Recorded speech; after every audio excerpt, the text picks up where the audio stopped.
오늘 말씀 같이 보십니다. 누가복음 17장입니다. 신약성경 125페이지 누가복음 17장 11절로 19절까지 말씀입니다.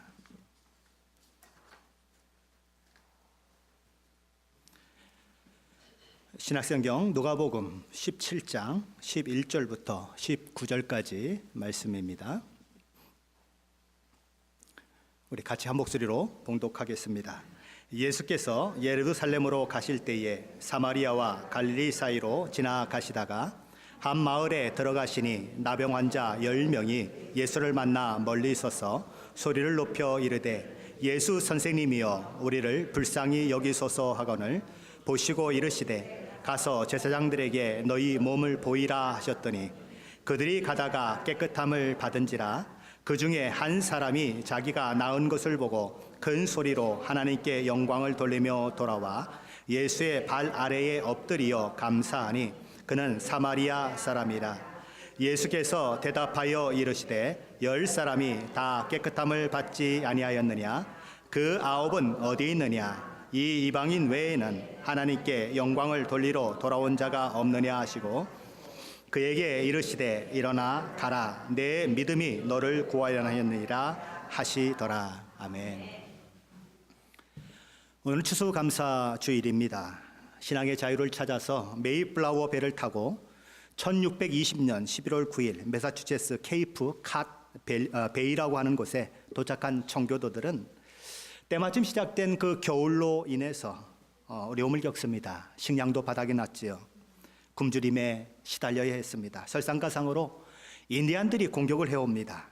그래서 그 겨울을 지내면서 그곳까지 어렵게 온 사람들 중에 절반도 채 살아남지 못했다, 이렇게 기록이 남고 있습니다. 그런 어려움 가운데 봄이 옵니다. 1621년 3월에 가서 그렇게 적대적이었던 인디안들과 서로 상호 협력하고 상호 불가침 조약을 체결하게 되지요. 그리고 우호적인 인디안 부족들이 생겨나게 되고 그들로 통하여서 밀, 옥수수 같은 그런 종자들을 공급받고 토지를 어떻게 경작해야 되는지도 배우게 됩니다. 자, 그런데 밀이나 옥수수의 씨를 받았다고 해서 금방 수확이 되는 게 아니지 않습니까? 심어놓고 한참을 기다려야 되는 거예요. 여전히 음식은 없고 고달픈 삶이 계속되는 것입니다. 어떤 때는 3일씩이나 금식 아닌 금식을 해야 하는 이런 일들이 있었다는 거지요. 그래서 그렇게 못 먹으면서 가꾸고 그런 일들을 계속하면서 어려움을 겪고 있는데 이들에게 호의적이었던 이런 인디안들이 가끔씩 짐승을 잡아다 이들에게 주는 것입니다. 그래서 그것으로 허기진 배를 채우며 여름을 지내고 가을이 되어서 가을 이 들판에 가득하게 그렇게 수확된 그런 밀과 옥수수들을 보며 이들은 너무너무 감사하는 것입니다. 그래서 그동안 하나님께서 우리와 함께 해주셨던 이 모든 것들에 감사하는 마음을 갖고 또 인디안들이 우리에게 친절을 베풀어 준 그것들을 기억하면서 인디안 추장을 초청해서 그들과 함께 저녁 식사를 나누고 또 하나님 앞에 예배하는 그 일들을 계획하게 되는 것입니다. 그래서 이 청교도들은 들에 나가서 새를 사냥하게 되었어요. 근데 그 새를 사냥했는데 어떤 새가 사냥이 되었냐면 칠면조가 사냥이 되었습니다. 그래서 칠면조를 많이 잡아가지고 오게 되는 것입니다. 그리고 이제 인디언 추장도 같이 사냥을 하게 되는데 그는 90명의 용사들을 대동하고 왔어요. 그들도 나가서 사냥을 했는데 이 사슴을 5마리를 잡았습니다. 그래서 이 추수감사절 이 음식들이 너무 풍족하게 된 것이지요. 그들은 하나님 앞에 감사하며 그리고 예배드리고 서로 큰 축제를 나누며 서로 감사의 마음을 표현하고 그래서 아주 아름다운 첫 번째 이 추수감사절을 지내게 되는 것입니다. 한번 생각해 보십시오. 지난 겨울 같이 영국을 떠나와 그 먼 거리를 여행해 왔던 식구들 중에 죽은 사람들이 있어요. 그 많은 식구들 중에 절반 이상이 죽어 없어졌습니다. 그 봄부터 가을이 되기까지 금식해야 되고 굶주려야 하는 그런 상황들이 있었어요. 자, 그런 상황을 생각해 보면 도대체 아무런 감사의 조건이 없어 보이는 것입니다. 그 상황 가운데 하나님은 도대체 무엇을 하고 계셨는지, 왜 하나님은 우리를 보호해 주시지 않았는지, 나의 굶주림에 대해서 하나님은 무엇을 공급해 주셨는가, 그런 생각을 할 수 있는 거지요. 그런데 그들은 하나님 앞에 감사하고 있어요. 예배하고 있습니다. 저와 여러분 가운데는 그런 감사와 그런 기쁨이 있습니까? 어떤 분들은 감사절이 돌아오면 부담스러워해요. 감사절 헌금을 해야 되잖아요 라고 생각을 합니다. 아니, 하나님, 감사할 게 있어야 감사하지요. 지나간 삶을 생각해 보면 한순간 눈물뿐이고, 하나님이 나한테 하신 걸 생각하면 막 분노가 일어나고 마음에 그냥 불만이 일어나는데, 나보고 도대체 뭘 감사하라는 거예요 라고 그렇게 이야기하는 분들도 있는 거지요. 근데 성경은 이렇게 이야기하는 것입니다. 데살로니가전서 5장 18절이죠. 범사에 감사하라. 이것이 그리스도 예수 안에서 너희를 향하신 하나님의 뜻이니라. 여기 보면 어떻게 감사하라고 얘기하는가? 범사에 감사해라.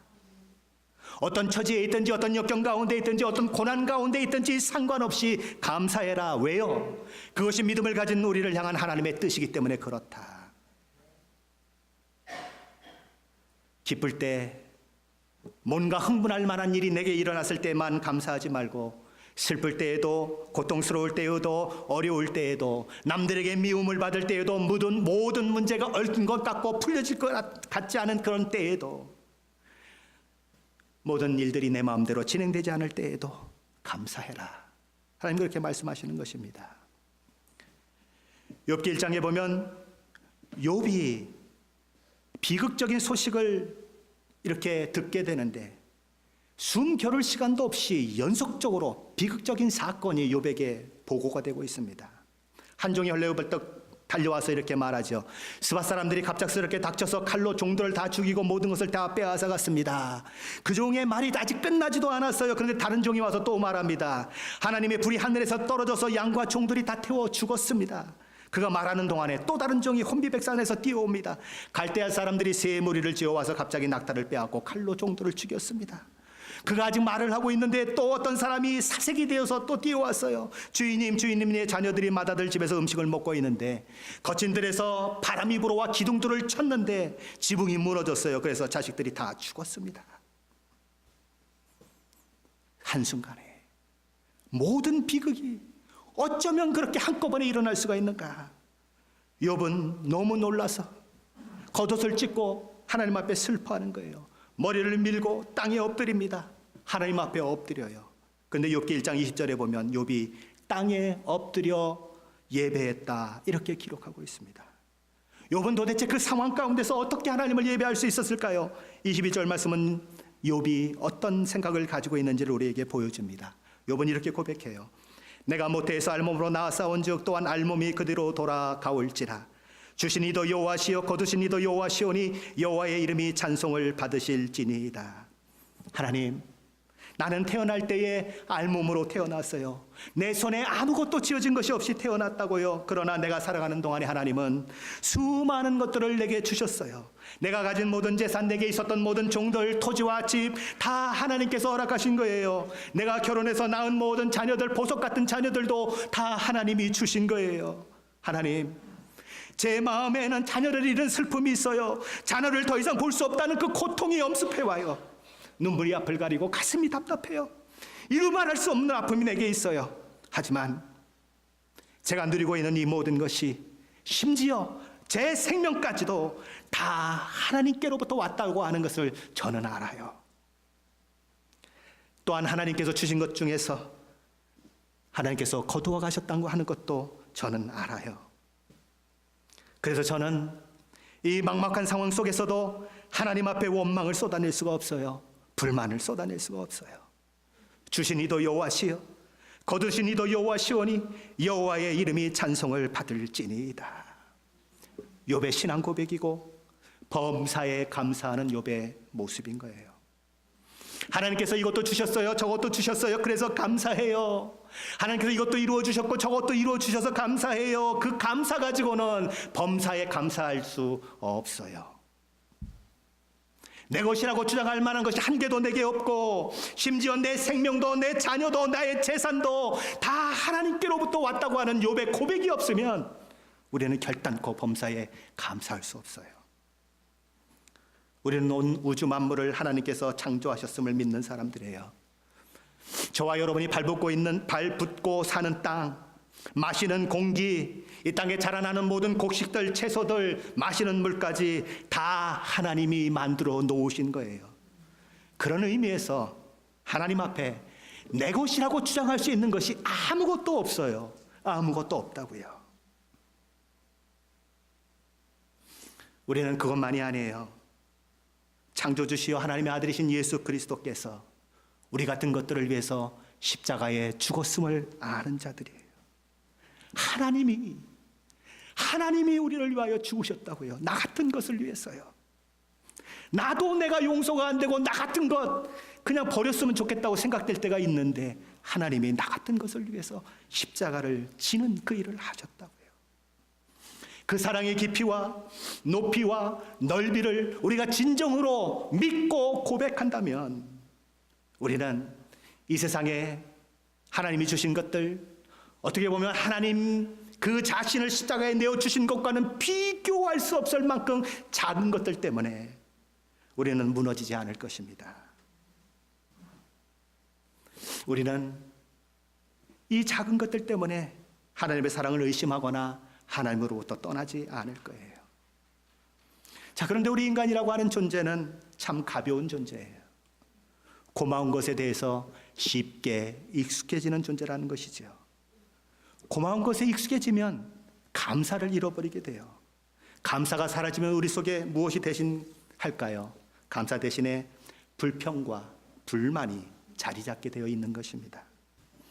오랜 신앙생활을 하다 보면 많은 경우 구원의 감격이 예전 같지 않아요.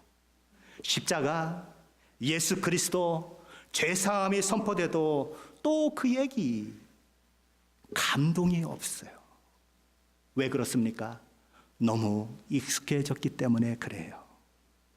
그러므로 우리는 날마다 십자가를 묵상하며 우리의 심령을 새롭게 해야 하는 거예요. 익숙해지면 감사를 잃어버려요. 우리 주님의 십자가의 죽음이 익숙해지는 것이 아니라 날마다 새로운 감동으로 우리 안에 밀려와야 하는 것입니다. 그래야 우리는 감사를 잃지 않을 수 있어요. 오늘 누가복음 17장에서 10명의 문둥병자들의 이야기가 나옵니다.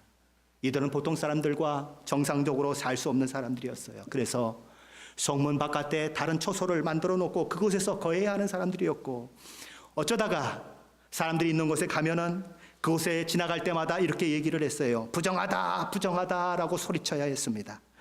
레위기 13장 45절 말씀에 보면 나병 환자는 옷을 찢고 머리를 풀며 윗입술을 가리고 외치기를 부정하다, 부정하다 할 것이요. 그랬기에 이들은 예수님 주위에 수많은 사람들이 모여 있었지만 그곳에 감히 갈 수가 없어요.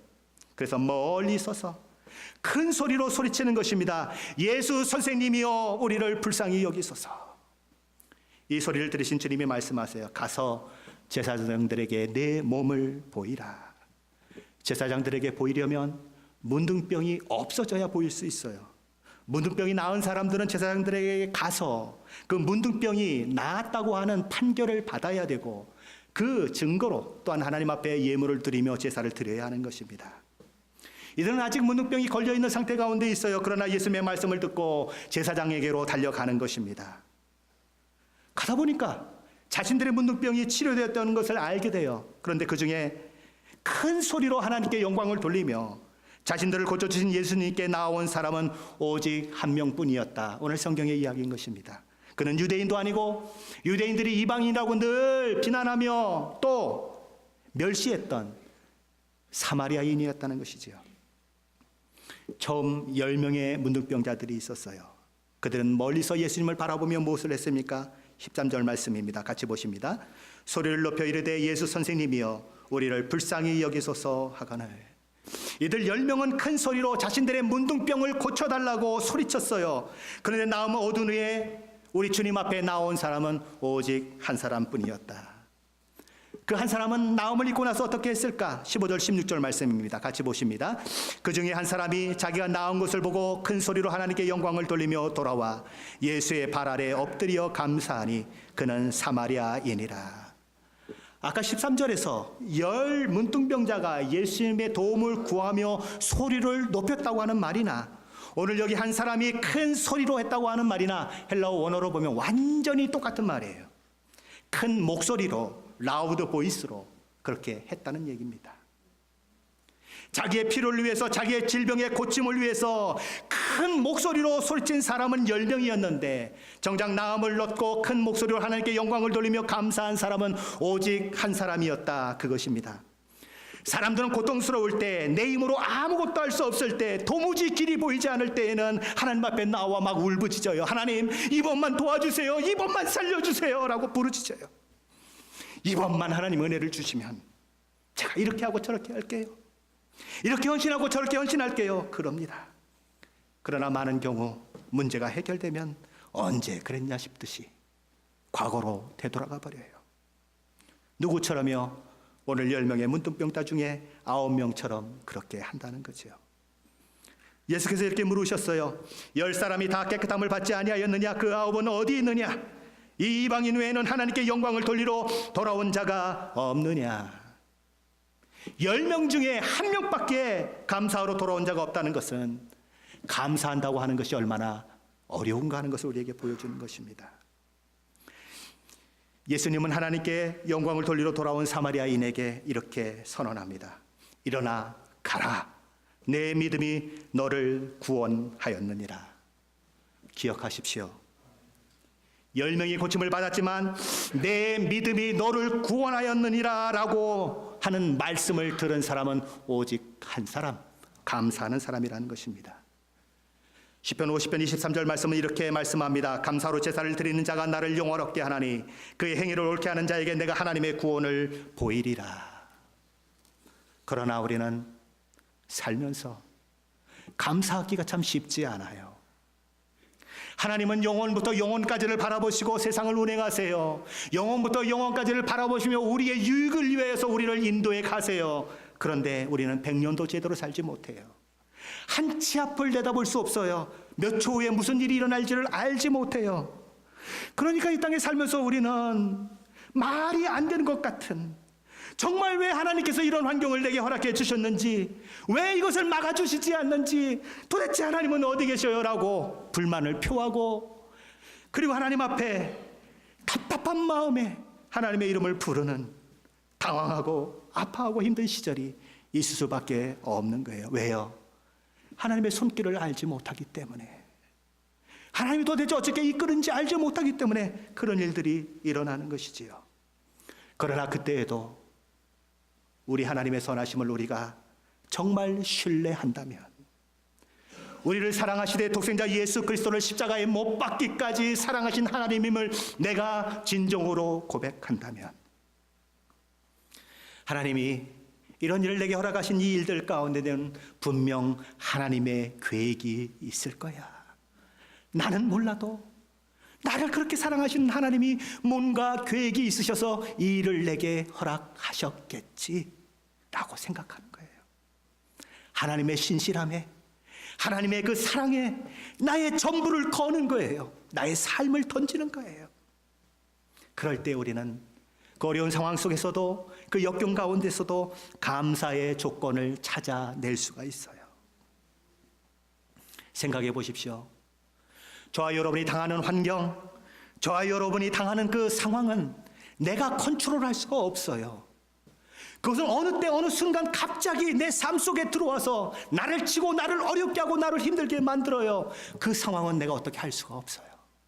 도무지 내 범위에서는 어떻게 처리할 방법이 없어요. 그런데 우리가 한 가지 할 수 있는 거 하나 있어요. 뭐죠? 나를 컨트롤하는 것.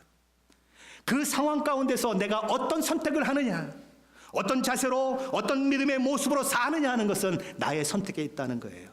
그것만이 내가 해야 할 일이라는 거예요. 우리는 예고도 없이 주어진 삶의 상황을 되돌리거나 거부할 수 없어요.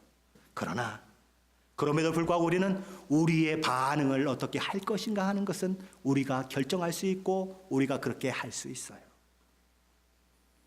어떤 사람은 수많은 어려움과 역경을 만나 평생을 하나님을 원망하며 세상을 원망하며 사람을 원망하며 살아갈 수도 있고요.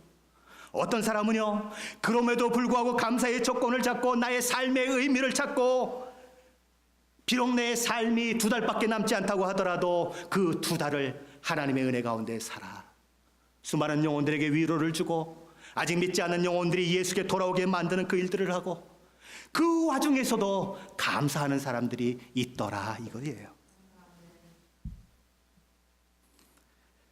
우리는 모든 상황들 가운데 이 말씀을 기억해야 합니다. 우리가 알거니와 하나님을 사랑하는 자, 곧 그의 뜻대로 부르심을 입은 모든 자들에게는 모든 것이 합력하여 선을 이루느니라. 이 말씀을 부여잡고 이해되지 않을 때, 지금은 아무것도 손에 잡히지 않을 때, 신실하신 하나님, 나보다 나를 더 잘하시고 영혼을 한순간처럼 보시며 인도하시는 하나님께서 이 모든 것들을 선으로 이끄실 것을 믿으며 오늘 하루를 살아내는 것, 그게 믿음이요, 그게 감사라는 것이지요.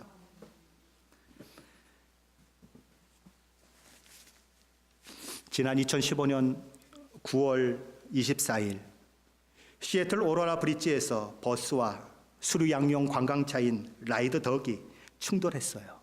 그래서 수많은 사람들이 죽거나 크게 다쳤던 일이 있었습니다.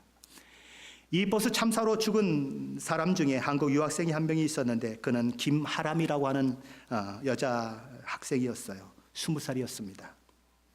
그는 사고 직후에 뇌사 상태에 빠지게 되죠. 그의 아버지는 김순원 목사님이고, 그의 딸을 위해서, 그리고 그의 모든 친구 목사들에게 기도해 달라고, 또 교회에게 기도해 달라고 기도를 부탁했습니다.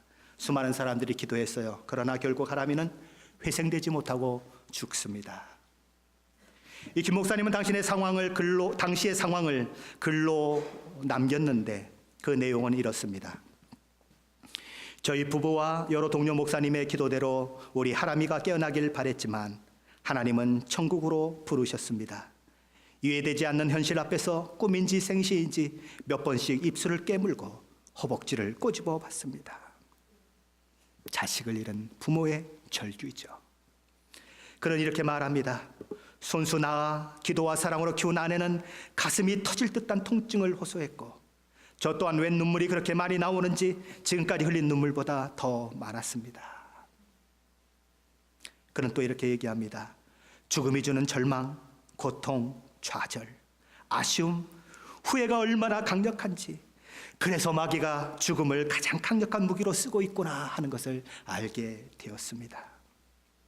마귀는 슬픔, 비통, 우울감, 신앙의 회의, 사건을 일으킨 자들에 대한 분노와 함께 딸을 내가 왜 이 미국에 보냈는가 하는 자책감이 걷잡을 수 없이 나를 혼돈 속으로 우리를 밀어 넣었습니다. 그런데 그는 이런 마지막 고백을 합니다. 그런데 주님께서 이번 일에 숨겨진 뜻이 있음을 깨닫게 해주셨습니다. 이 김 목사 부부가 울며 하나님 앞에 기도하는데 어느 날 환상이 보이는데 하나님께서 울며 찾아오셨대요. 그러며 말씀하셨답니다. 하람이가 천국에서 정말 행복해하고 기뻐하고 있음을 보여주셨대요. 그리고 우리 부부에게는 믿음으로 이겨내라고 요청하셨다는 거지요. 이런 하나님의 위로와 사랑으로 말미암아 이 김 목사 부부는 슬픈 생각과 우울증을 몰아내고 오히려 하나님 앞에 감사하는 10가지 조건을 찾아냅니다. 이들은 무엇을 하나님 앞에 감사했을까요? 그들의 감사의 제목은 이렇습니다. 첫째, 하람이를 주시고 치하신 주님 감사합니다. 둘째, 저희 부부가 믿음으로 잘 키워 천국으로 보내게 해주셔서 감사합니다.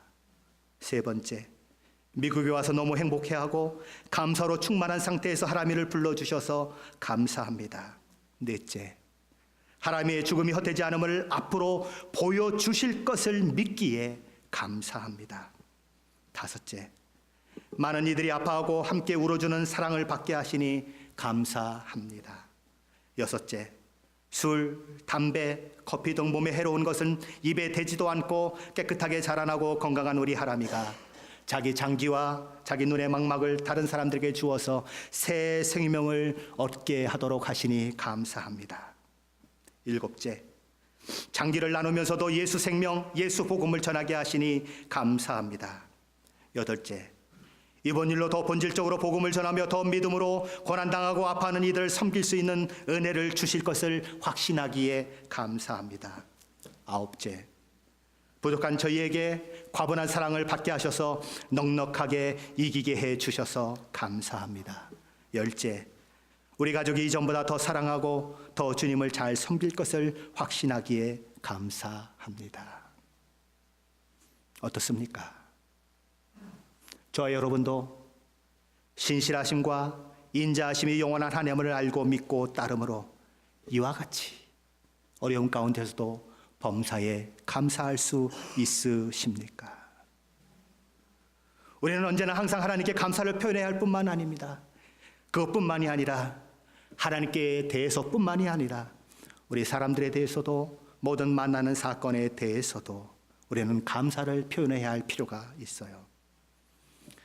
저와 여러분은 하루에 몇 번이나 배우자나 가족들에게, 자식들에게 혹은 교회 공동체 지체들에게 감사하다고 말을 하고 있습니까?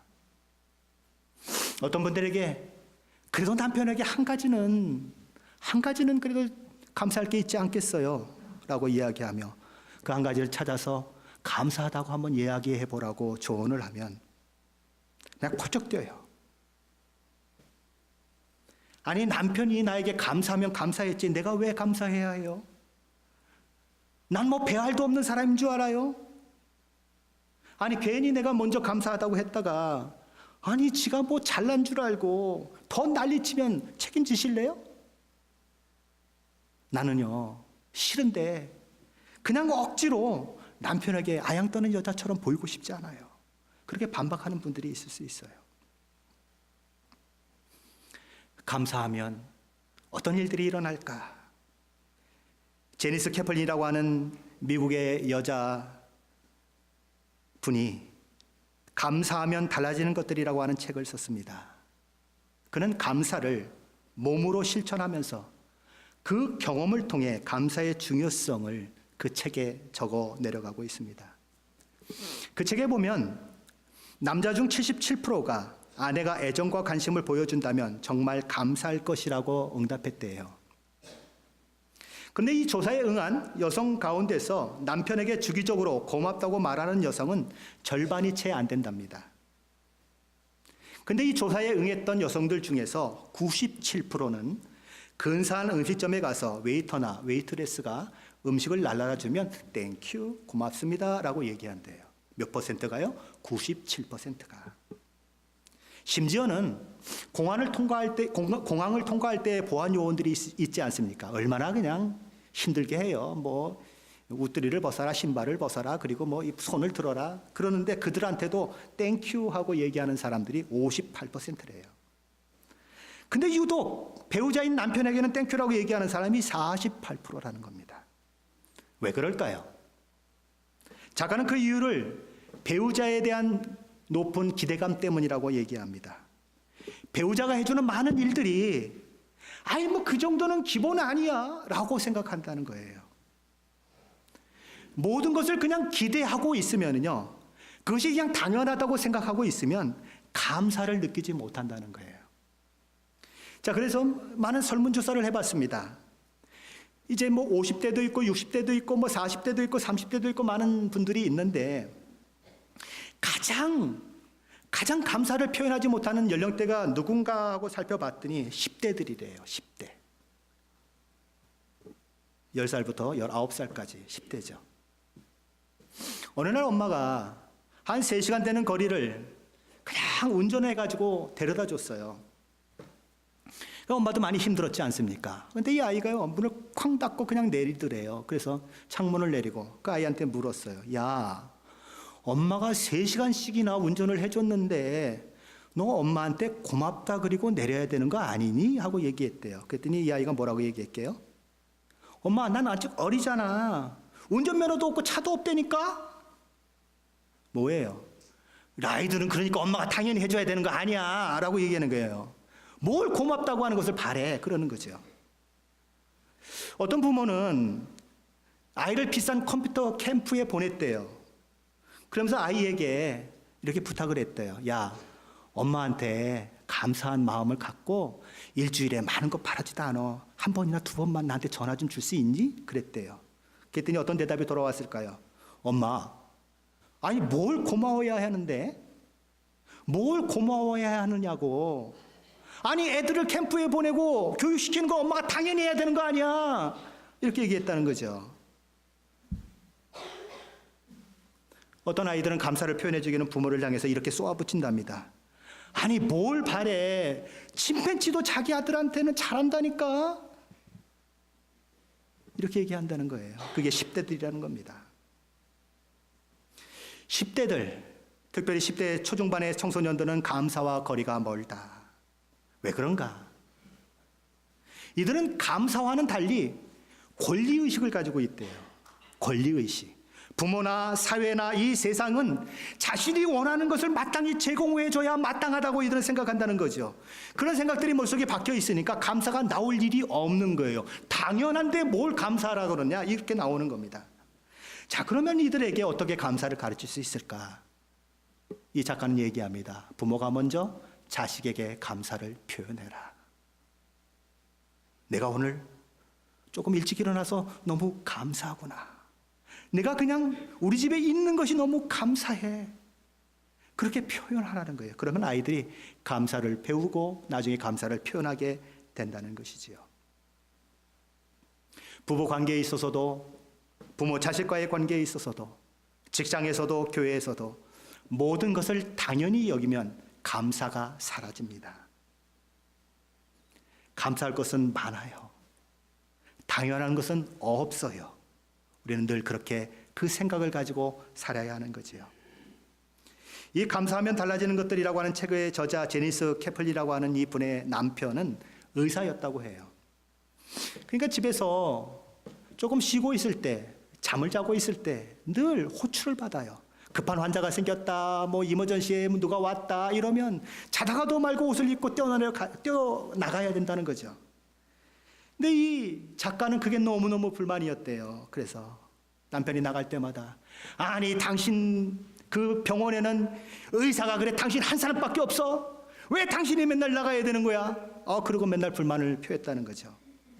근데 이 여인이, 이 작가가 감사를 삶 속에서 실천해 보기로 작정을 했어요. 근데 어느 날 둘이 잠을 자고 있는데 아니나 다를까 또 벨이 울립니다.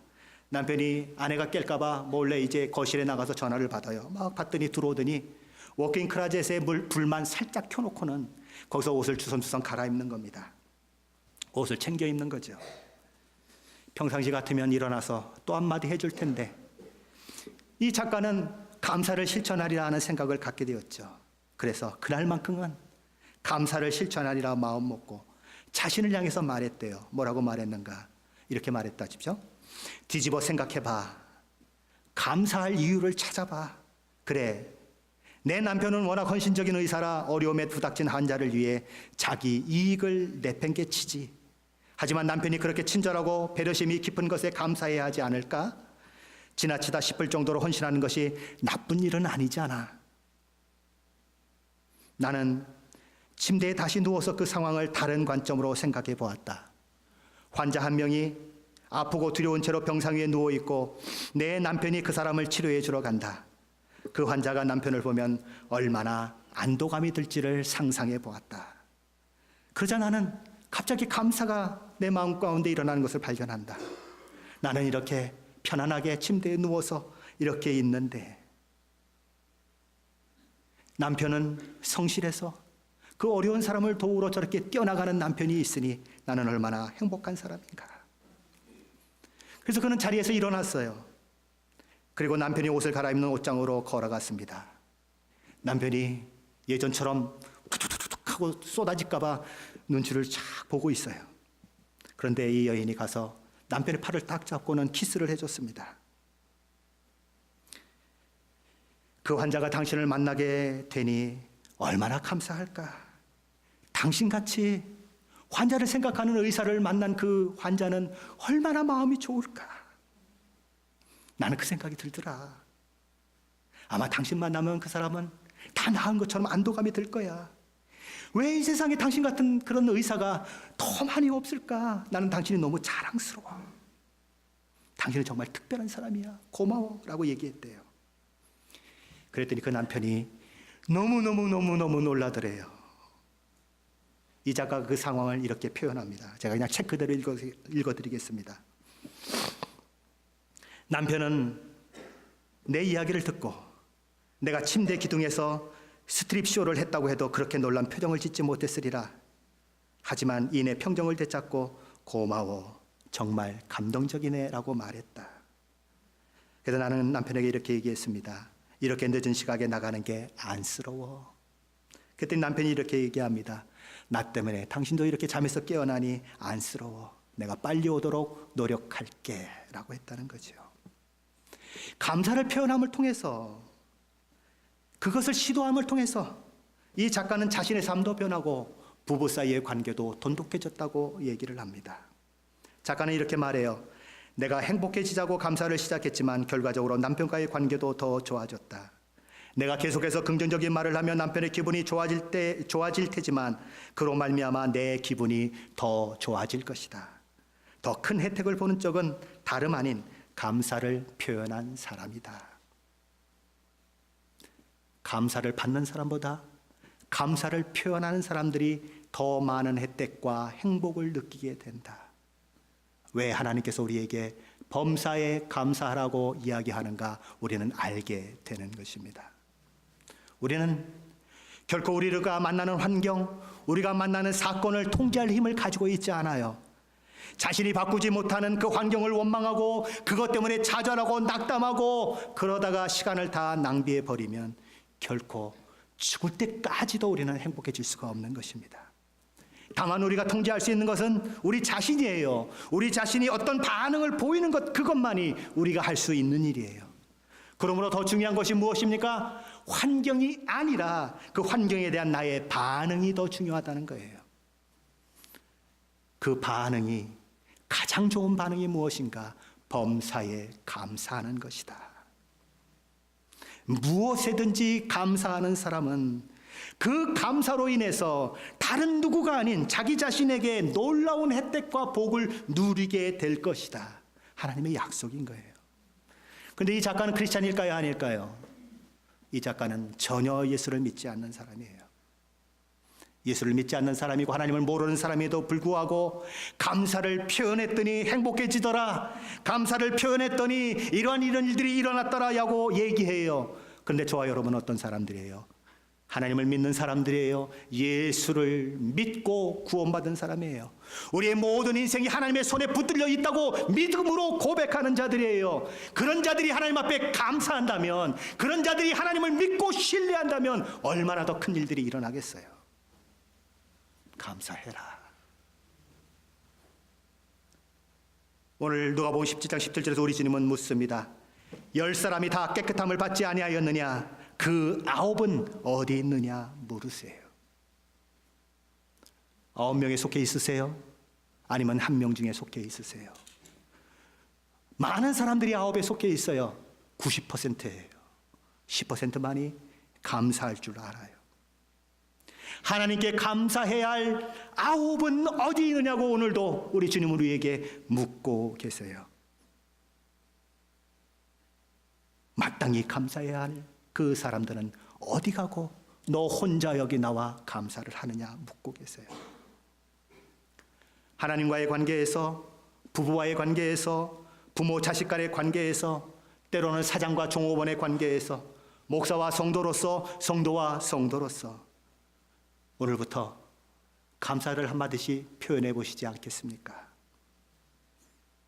미운 것만 찾지 마시고 이상한 것만 찾지 마시고 한번 그래도 감사한 걸 한번 찾아보세요. 그리고 한번 가서 나는 당신의 이런 것들 때문에 감사해 라고 한번 말을 전해보세요. 누가 더 행복해진다고요? 감사를 표현한 사람이 더 행복해진대요.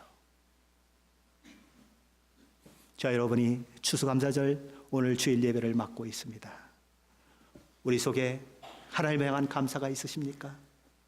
내 남편을 향한 감사가 있으세요? 자식을 향한 감사가 있으세요?